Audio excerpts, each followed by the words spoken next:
ಸರ್ವತಾ ಮಂಗಳ ಸರ್ವ ವಿಘ್ನಗಳಿಗೂ ಒಡೆಯನಾಗಿರುವಂತಹ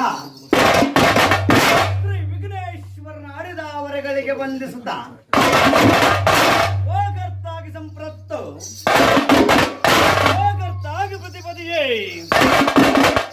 ಜಗದೋ ಪಿತರೋ ಒಂದೇ ಪಾರ್ವತಿ ಪರಮೇಶ್ವರ ಅಡಿದಾವರೆಗಳಿಗೆ ವಂದಿಸುತ್ತಾ ಪಂಚಾನನೋತ್ತನೋತ್ಪಮ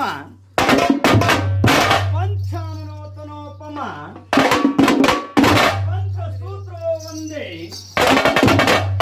ಆದಿ ರೇಣುಕಾ ಪಂಚಾಚಾರ್ಯರ ಅಡಿದಾವರೆಗಳಿಗೆ ವಂದಿಸುತ್ತಾ ಆತ್ಮೀಯ ಶರಣ ಬಂಧುಗಳೇ